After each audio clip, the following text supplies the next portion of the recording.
welcome. Legally Brief presents Changing Our Institutions. I'm your host, Judie Saunders. I'm a lawyer who works with private and public companies, educational institutions, and sports organizations to identify root causes, confront historic failures, and boldly implement change to our institutions. This podcast is for corporate change agents, disruptors, and mindset mavericks who are committed to making our institutions work better for themselves and the next generation.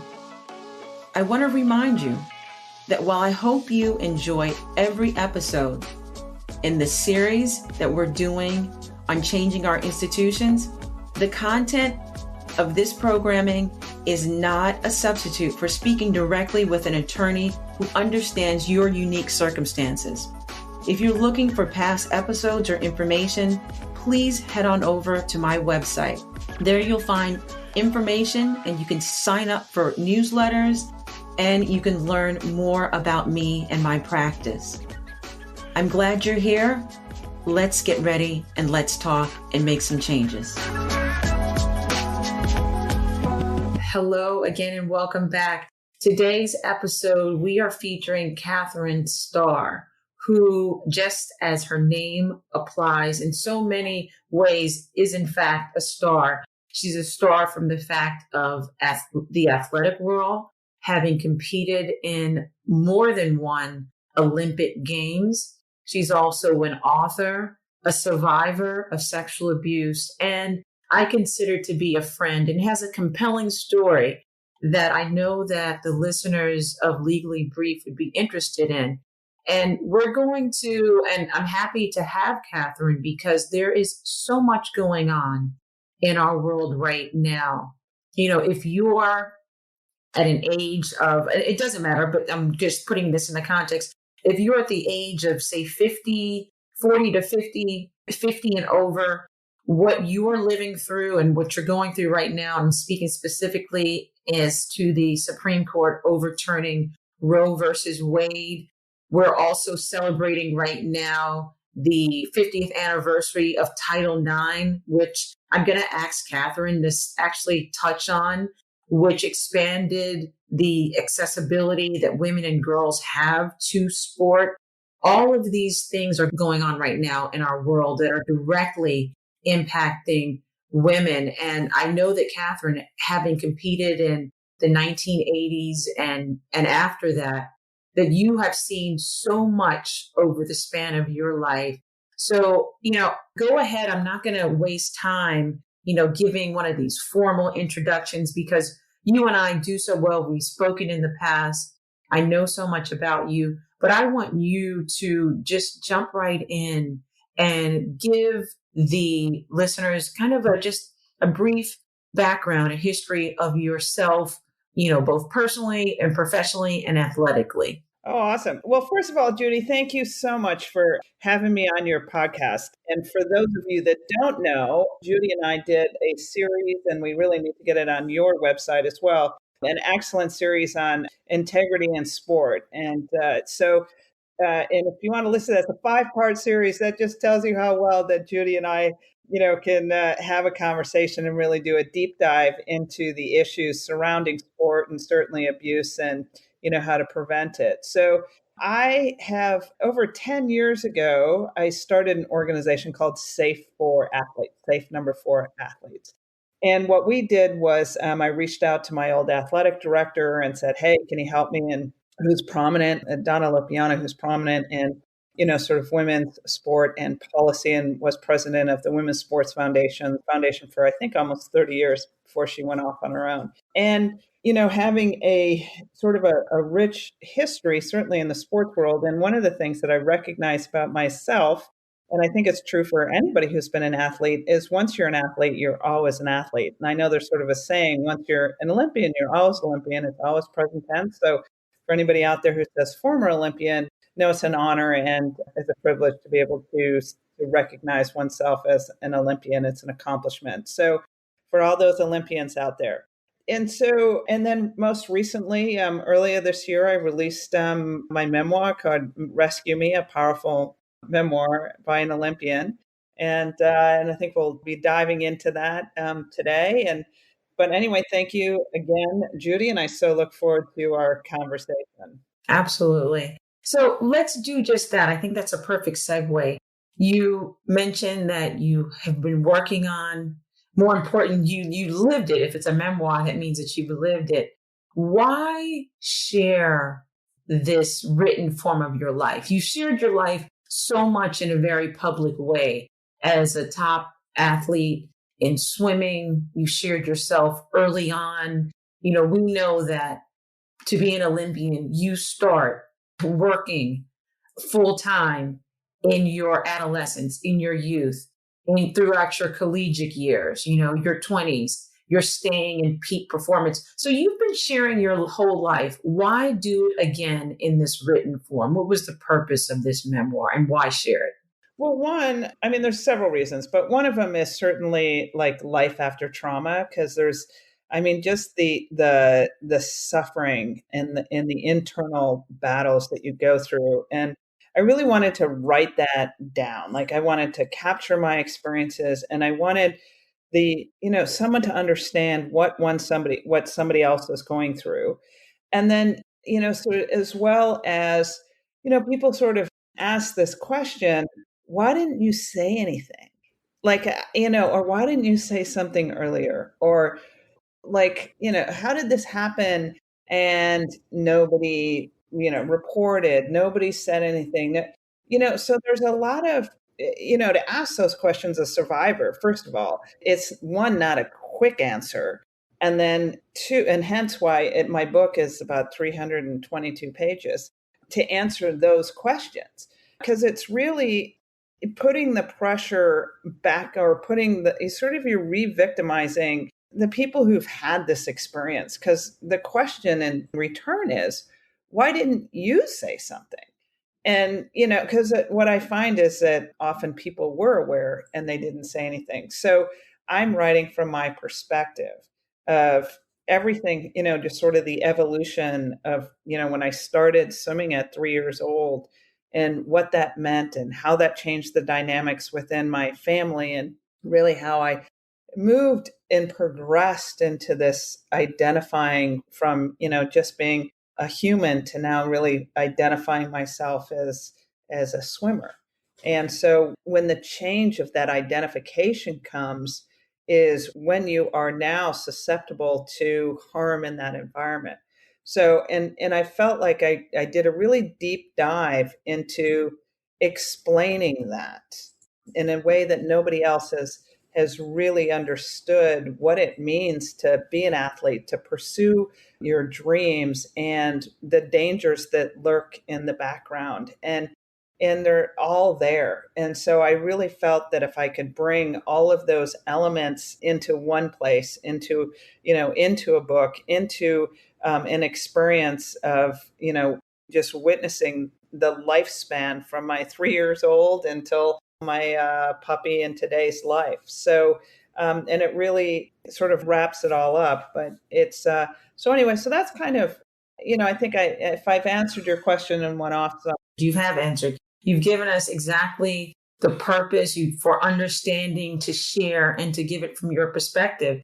And it goes without, well, it shouldn't go without saying that what in particular you're talking about, being re-traumatized, the experience, for individuals that may not know or who are being introduced to you, what you're speaking of is the sexual abuse, the sexual violence, the sexual trauma, the absolute violation by your coach, your swimming coach, over a number of years of being groomed, being violated. And I want that to be clear, that that's what you're speaking of.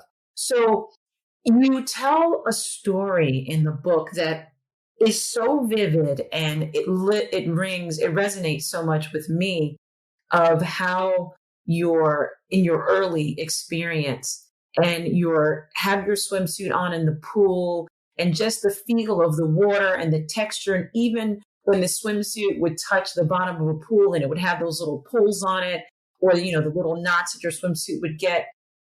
And what rang true for me was something that often has a reader, white knuckling it, because what I felt is that you are conveying such a purity and a love for this new thing. Here you are, young, new to the world. Everything is amazing. So, for example, I still remember the first time I saw my kids eating an Italian ice. It was like they had found the promised land. That's the same thing that you had conveyed in your book.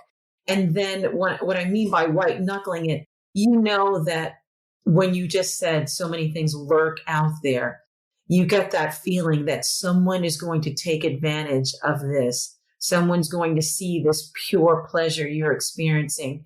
How, if you can recall, what do you tell us about in the book about when this grooming, when this pure delight and pleasure in the water starts to be interrupted by the lurking, the coach? So one in sort of in a professional standpoint, there's a term called imminent achievement. So the stage or the age of imminent achievement. So which that doesn't happen until you really hit puberty. And I apologize I have a very talkative background. So she is attending this podcast. You have a co-author. Yeah. So her picture is on the back of the book. Great. So, and I thought she'd be kind of quiet because I have a beautiful bed right next to me, but no problem. She wants her credit, as she should get it. yeah. So she's kind of like, pay attention to me, Mom, in the powerlessness over this relationship. And so anyway, but going back to the sort of because I really want to dive into grooming. Like, let's talk grooming. So, and it's certainly something that I talk about from an expert witness perspective, and really where I get brought into in that area. So grooming is, and sort of the difference between grooming and sexual harassment. So let me just put these two out there. So then I can really go back and dive in and kind of talk about when this started. So sexual harassment, we know, is unwanted attention. You don't want it. And it's very clear that it's happening, and it's very clear that you don't want it. And you can correct me on the legal side of this, but this is sort of just the generic thing. Grooming, on the other hand, has a perception that it's desired. And so, and that's where, when people judge and people make, sort of these claims about leading up to something, because you have a positive response to an event does not mean that you desired it. And so when you look back and you look at the grooming, and this is where I feel like I really opened it up for people to understand of what are the markers, right? So we first identify, my first chapter is called Pure Passion, and you can go read the first chapter on my website at katherinestarr.com. So you can go read that for free, and Pure Passion, and you'll certainly be able to see how I started swimming and just the naivete and the desire and everything else associated with it. And then I get into the awareness that I wasn't just to have passion for swimming. I now get into the awareness that I'm actually good at it, right? So, and how do I know that, right? So I know that because I win. I'm winning as a young child. I'm having a different experience between my siblings with my parents, and certainly my father. There's a very strong connection and role with my relationship with my dad throughout the whole story. And so as soon as I have this awareness of, how life changes around me by my success, I become powerful. That is my power as a young person. And so when you start to develop your own power, right, that's when I feel that there's a power imbalance because between you and the coach, because you're the one that actually has something to take now. You didn't have it before. Mm-hmm. And so when you have something that somebody else is going to desire, and you don't have a response to, like, you just know you love it, right? So you have this thing you love, and it's creating this environment around you that you have an experience with. And now you're vulnerable to like everything around you. You're vulnerable to many parents do the reward recognition system. And I know we talked about that in our previous videos that we did, a podcast that we did together. But that's where the vulnerability, and then that's where like the real grooming starts. is when it's no longer you're exchanging and the motivation tool or the coaching tool or the influential tool starts to affect you differently. Then you're susceptible to other influences coming in. And so we can certainly go more in depth into that, but that's kind of where I would go, and just to have a deeper understanding of grooming. And I really go into it around all the people, players, and characters that are in my life. So it sounds like you're saying that the grooming, the bigger grooming process doesn't only include, say, the immediate perpetrator, and in your instance, the coach, but it also can either be implicitly or explicitly supported, the ecosystem supported by those in others in your environment, such as a parent.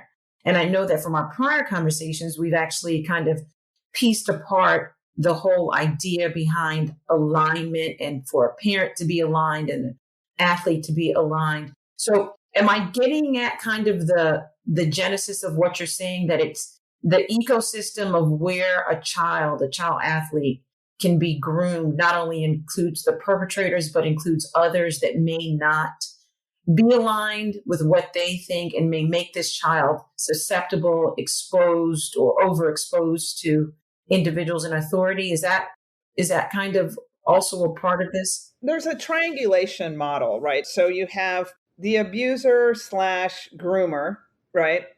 And then you have the victim and athlete in this thing. And then you have the subgroup of bystanders, onlookers, whatever, sort of those terms are used interchangeably. And so in that category, right? So as an athlete, I look in, so all the influencers are in this onlooker bystander category. Okay. So whether it's your siblings, whether it's your friends, your teammates, your parents, all those people in that onlooking category, what their actions do support the ability of the abuser to be the abuser. So if you see, and so like, but they're also getting groomed. You have to also understand your parents are getting groomed, your teammates are getting groomed. Like, what does that mean? You're groomed into silence, right? When you start looking at who all those players are, and in that area, you as the victim are looking at these pool of people around you and making a determination about the event, and it strengthens the abuse and really kind of puts you further away from help and resources, because they've silenced, they support the abuser in their silence and their action. And I get into these dynamics not from a technical standpoint, but from my love for swimming, my love for my father, my love to please. Like, all I want to do is be successful. Like, I was trained and groomed within my family about what it meant to achieve, right? And many people, you want your kids to excel, right? And so I don't, like, if you're in sport and people participate in sport, if you're really committed to it, you're committed to excelling. And as soon as you're committed to excelling, and then you're vulnerable to this infrastructure if you don't understand, like, what's going on around you. And so when you start to put people, places, and things like in those slots, so it can explain from a technical standpoint into an actual like storyline that you can see and witness. And, you can look at it and be like, well, you're parents. And I'm like, they're a role in this. But let me also explain, parents get groomed. No one's blaming them. You have to understand that they too were groomed into that role. And there's a bigger picture, right, of what the goal is of the Olympic movement or a professional support role. There's the bigger goal within that. So, and when you're in pursuit of anything, that's where your vulnerability is, because you have to understand, one, what you're pursuing, and then two, what are you sacrificing or missing along the way? In the memoir, at what point, because this is from your perspective, as you stated before at the top when we first started discussing, in your perspective, when were you most open and susceptible now for the coach to make that first overt move after kind of the the grooming of the environment, the use of your parents to assist, unwittingly assist. When do you recall that kind of first movement, that first overt? We know that there were lots of implicit, unknowing actions that he took. When in your mind and in your recollection do you recall that first kind of overt contact? So that's a really great question. So I think we might even had this conversation about this story before. So there was a point where I was 10 years old before I moved to England, and I was training with the high school kids when I was 10, and, big, athletic boys. And we had a week off of training. And so I was all excited to like not have to swim for a week. And I had just broken all the state records. I was MVP of all of them, just winning every race and everything. And then I find out that this week off that I actually had to go swim and train for the week. And I was so bummed. But then I was like, well, I'm with, the older kids. And so therefore I'm going to I just have to train with them. It's just part of like the success of being 10 with these older kids. Right. So I get to the pool, and so my mother drops me off at the pool, and I go, and there's the school was shut down. It was spring break for the school. And I was the only person that was there, and I was the only person that had showed up for practice. And then I was told I was going to be the only person who was training this week, and it was only me who didn't get the week off. And, and so of course that like sent me into a tailspin and upset and vulnerable. And then was given and there was no lights on in the pool. And then I was given a set of 10 500s, which is ridiculously and boring to begin with, and also very difficult. It's just not a fun set. So anybody who's swimming, even if someone told you to do that today, you'd kind of roll your eyes at it and not want to do it. And so in the middle of that set, I got out after, I don't know, maybe like 3 500s. I did not do the whole thing. And like my goggles were filling up with water out of the turn. I was crying in my goggles. It was just miserable. And I stopped in the middle of one of those 500s, and I got out of the pool deck, and said, I'm done. I quit. I'm done.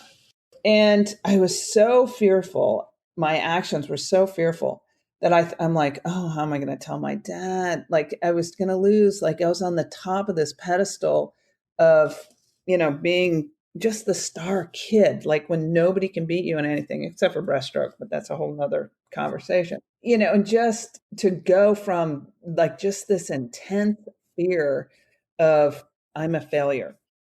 And, but then at the same time, I thought, well, my mom's going to come pick me up. I had dry hair now instead of wet hair when she got there, because she came at, the time that practice would end. And this is pre-cell phone days, in case you're wondering. There's no texting. Of course, right?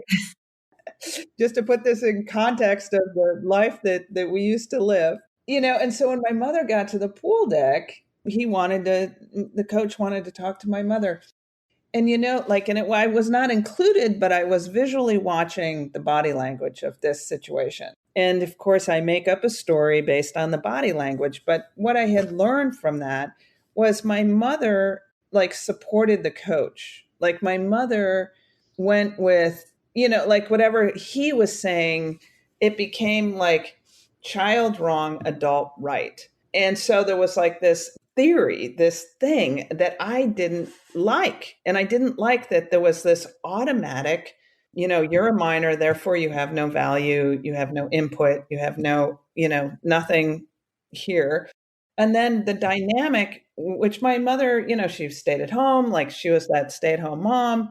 And I saw her so subservient to the coach that I knew that she would never defend me. And it's not because she didn't love me or wouldn't want to, right?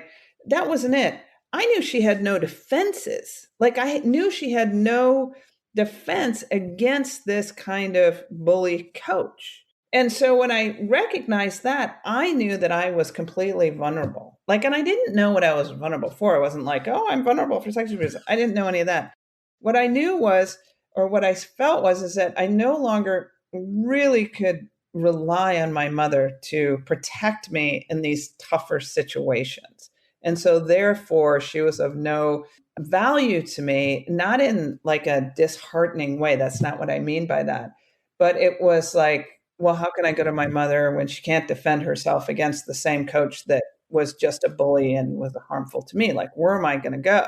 So, and I talk about that story, and the reason I sort of go into more detail about it now is when you ask when was that point, that was my awareness of the unbridled power and influence that a coach has on an athlete. Wow, that is the unbridled power.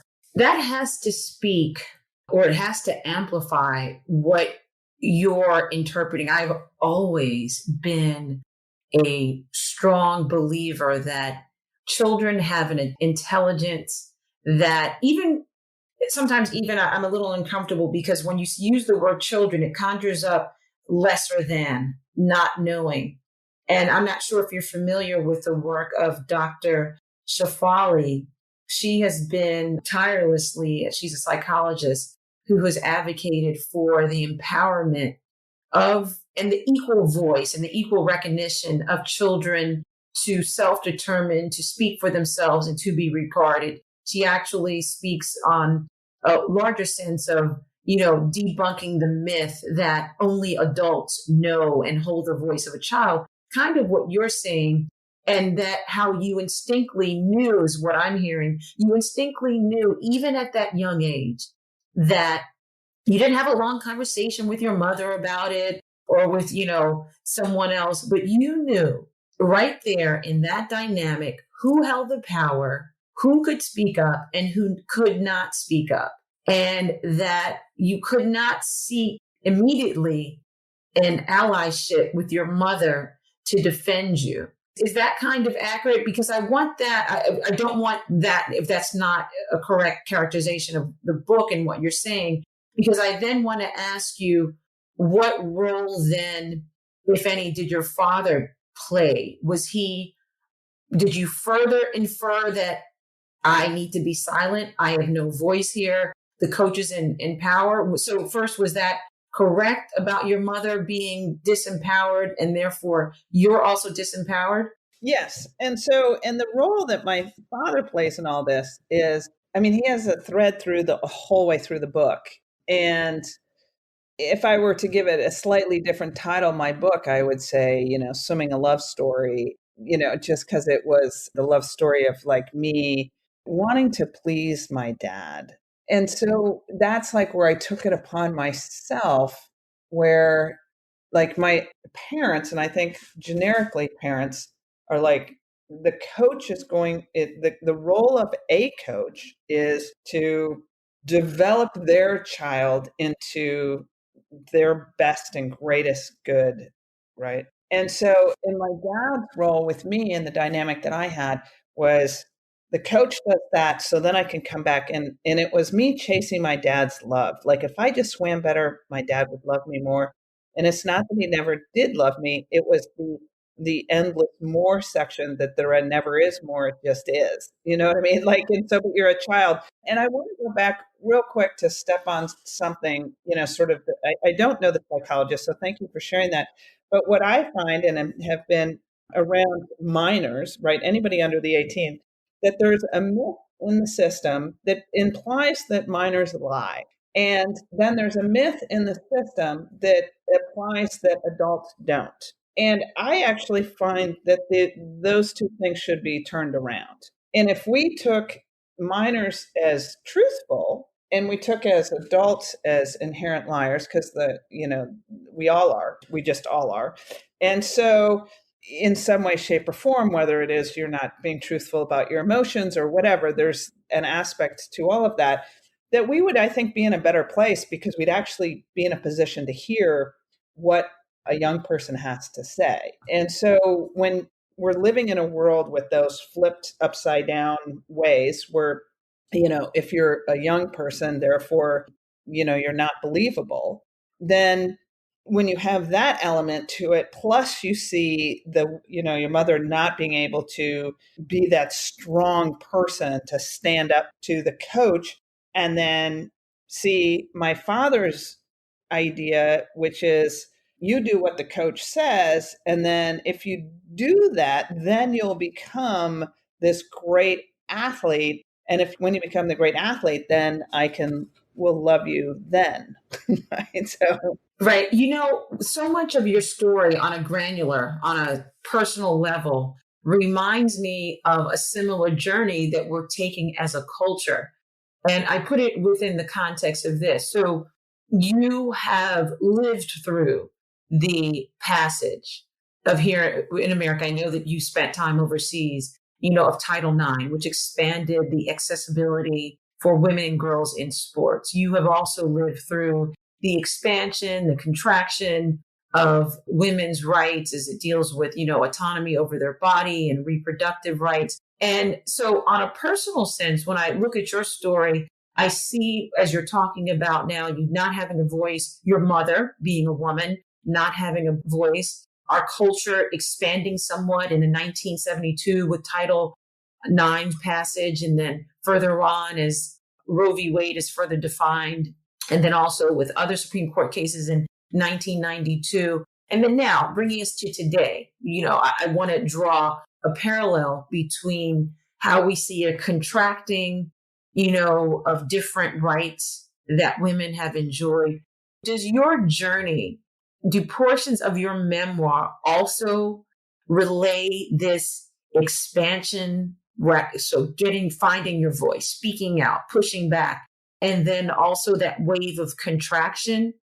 And I will put that one last point in a question. I recall there being a part of the memoir where you are in college or you went to a college setting and you experienced some difficulties. And that reminded me of this contraction and this kind of cycle that we get in. So on your personal level, would you say that your story has also tracked what culturally is going on for women? yeah, there was a lot in there, Judie. So let me see if I can unpack it all. Yeah, no, I know. It's a lot. So first of all, without giving out my age, so the mathematicians out there, I was 4 in 1972. So I never had awareness of like girls in sport, right? I didn't have an awareness of, because I just did it. But I do believe that I was in a sport that everybody was required to learn at some level, just to not, just to be swimming safe, right? There's a safety element associated with it. And so to pursue the sport, what I would find though is a difference, the dynamic between, like, the triangle that I found myself in is that mostly men are coaches. And I don't know what the current data or the statistics are, but they're generally, it's probably 70% now. And more youth focused is probably more women. And then it becomes more men as you become more elite in your sport across the board. And various sports will have a slightly different variation of that, but it's still going to be at the bare minimum a 50% male female. It's not going to be, not really ever mostly women. Yeah, no. And I know that from doing research for another project in relations to the NCAA, that they are still very heavily, even within the Big Ten sports, WNBA, that we still have very heavily male-dominated coaches. So there has not been a lot of change. There's been some change, but not a lot of movement. But go on. And the reason that I even sort of bring up those dynamics is that, so here you have Title IX, which allows women to be in sport, but then you also have a continued overarching patriarchal design to sport. Like, so has women in sport really advanced if you don't have equality across the coaching? And if you look at, there's data and reports that have happened, research that's come about, in the last years, in the last 10 years, there's a lot more research. And certainly the last 5 years, there's a lot more research when it comes to sort of abuse in sports and what have you. But women coaches at higher levels are more likely to be emotionally abusive than sexually abusive. Men at higher levels are more likely to be both. You just can't be sexually abused without being emotionally abused. And so, but you do have a propensity for that. So, which in the emotional, all coaches just need to have, there's got to be a different infrastructure completely associated with how to coach athletes along the way. Because the way it is right now, it's still, there's too much harm done. But the dynamic and the triangulation is what continues to exist. And you're going to find it when there's an imbalance of anything in the system, and you're going to see more and more of this with the name and an image likeness structure that's coming about. It's creating an imbalance between the team, the coach, and the players. Like all of that is changing the dynamic, which also changes your dynamic and relationship to your coach. So then it gets me back to what brought me power, right, as an athlete is when I knew and changed my identity. And I really talk about that at the beginning part of my book is, just going from a human, right, just a human person, to someone who has talent, to someone who's now referring to themselves as a swimmer, right? I refer that like my identity got transformed into that. And, and so when you talk about like the expansion or the attraction of it is, I think there's so many influences that are happening that one, I feel it's retracting back in many ways, because even if you look at, sort of compensation comparisons, I just saw something shortly about, somebody just signed a $9.5 million contract to, as a football player to go to college, right? Yes. Yes, that's becoming pretty normalized. Yes. Yeah, right. So now you're having, sort of NFL money now, like junior NFL money going into the college systems now. But now you're looking at an imbalance with financial, the same imbalance now is going to come with female sports versus male sports. So in that regard, I see things very much retracting.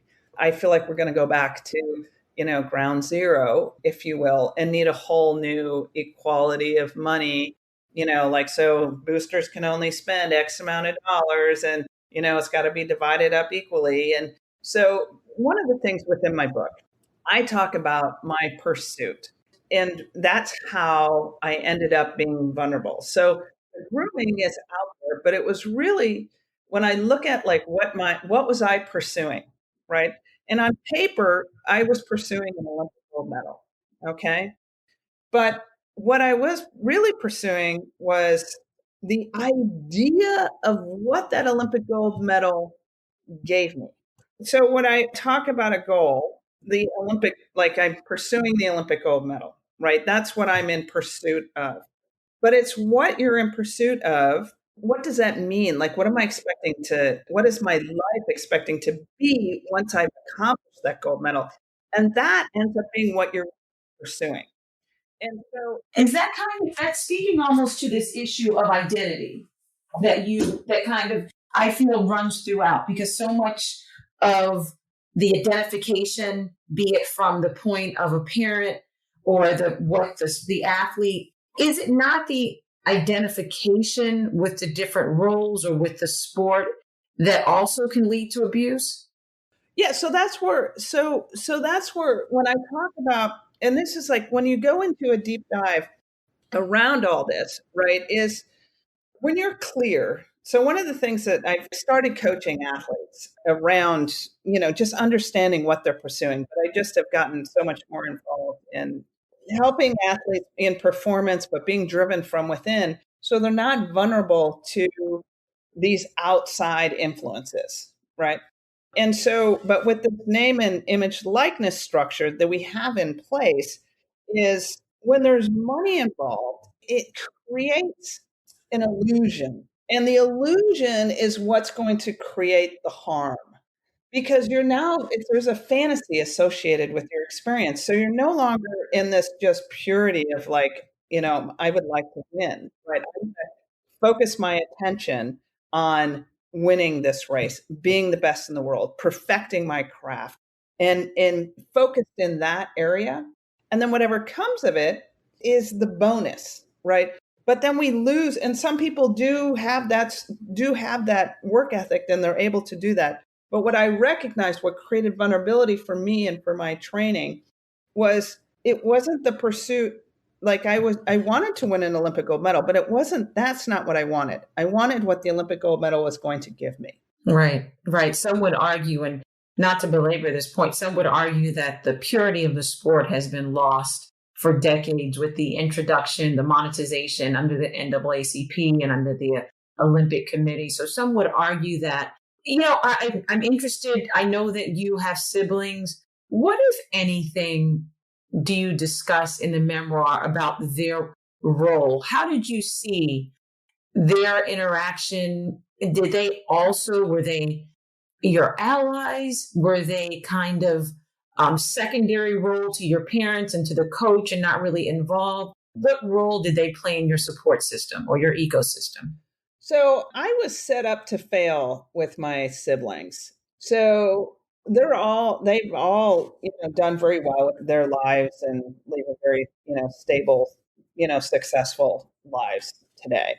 And and they support me in the ways that they do, and I have a good relationship with all of them. But when we were children, they had to suffer an imbalance of having to experience, Annabelle this, and so it was Annabelle that.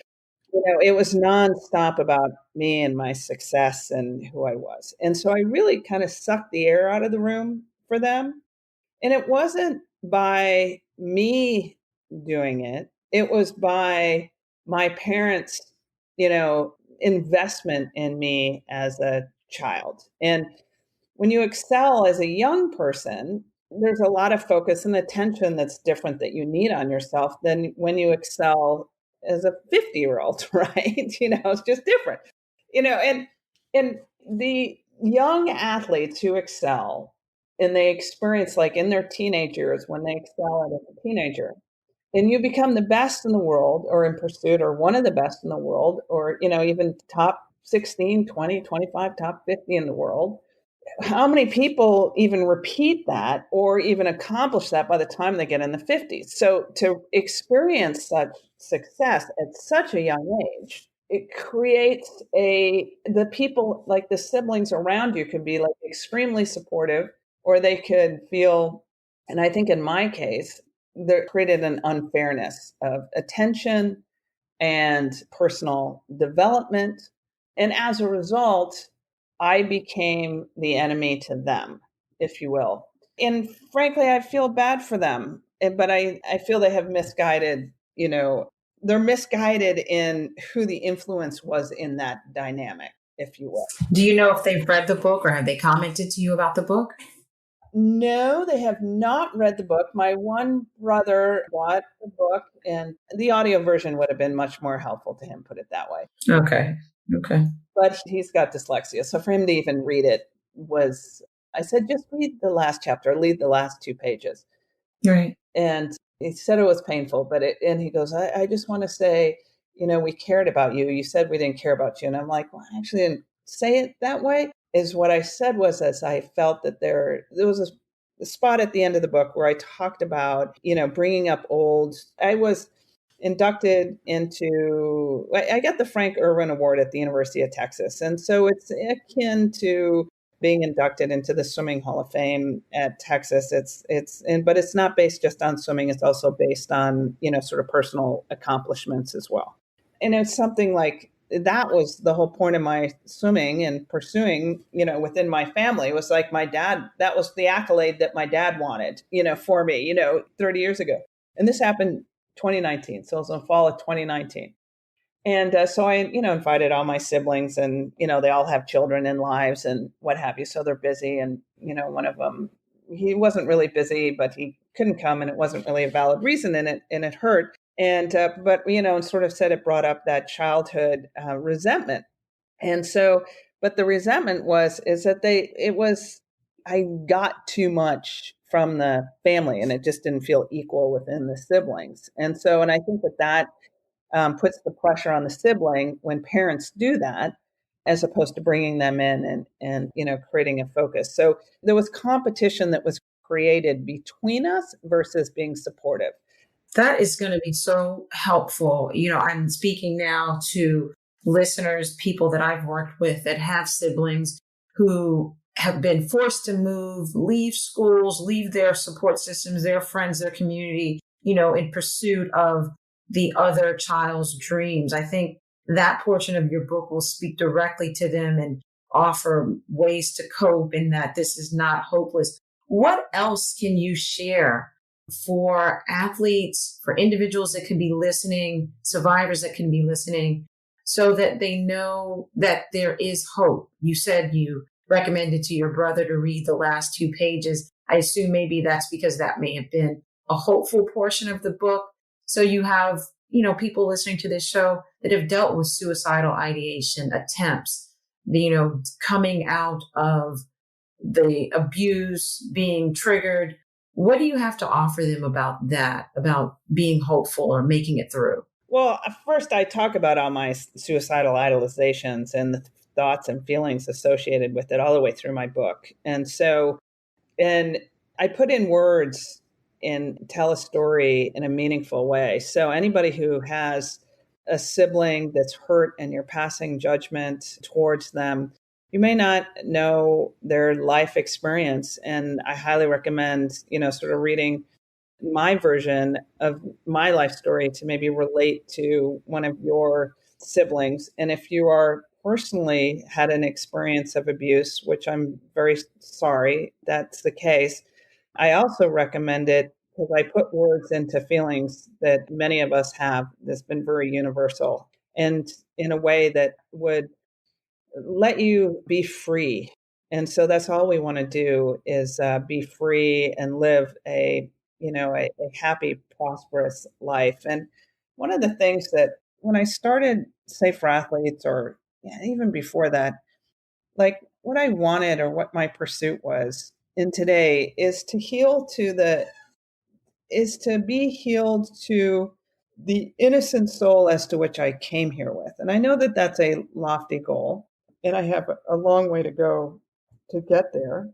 I want to get up in the morning and be driven out of bed versus wake up in the morning and fear the day. And so for me, that's what I want this book to be able to transform in someone's life, is to be able to change their pursuit and change their direction and see hope. There's a lot of healing, and it's a journey, but there's a lot of healing in the road ahead, and you're supported and there's people around you.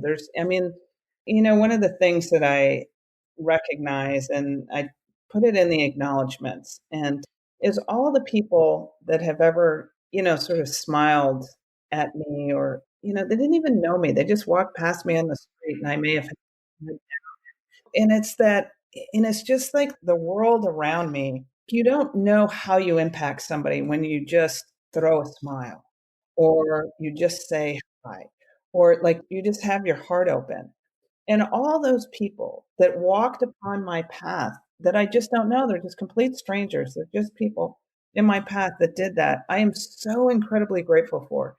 I am so thankful, but I had to have been open to receive it. And so what I say is, may this book lead you to a way where you're open to receive those things as you head on this journey, because you have the strength to heal another person.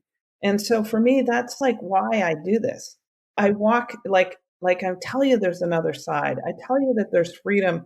And I'm not free of everything in life. I mean, I certainly battle food issues for most of my life, but I am free from the fight and the internal battle that I have with my abuser. And that is freedom in itself. And my ability to articulate, and my ability to support another person, and my ability to see these things more clearly is my gift. And I felt like had to put it all into a book to give that gift to, if you're a survivor or if you know someone, it'll give you insight into the struggle that anybody who's ever experienced something like this is gone through, and it'll soften your heart at the end of the day. Maybe you'll get a tear along the way, and as well. And also, there's some really high highs and there's some low lows, but it all balances out in the end.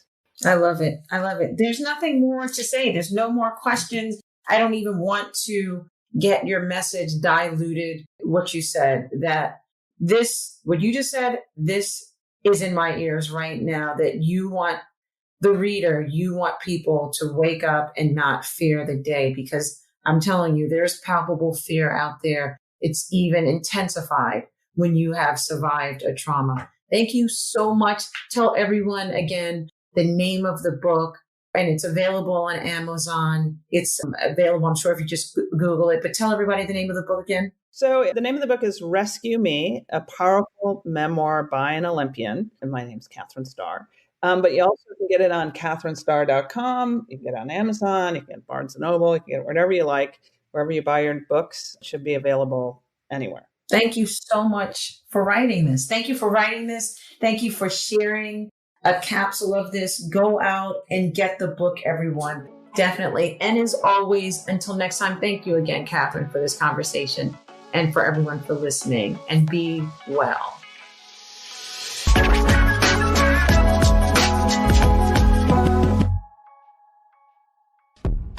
All information and content in this podcast is provided for entertainment purposes only. Nothing in this podcast shall constitute legal advice and shall not create an attorney-client relationship. This information is general and may not be applicable to your particular circumstances. You should review your particular circumstances with an attorney. All liability with respect to actions taken or not taken based on the contents of this podcast is hereby expressly disclaimed.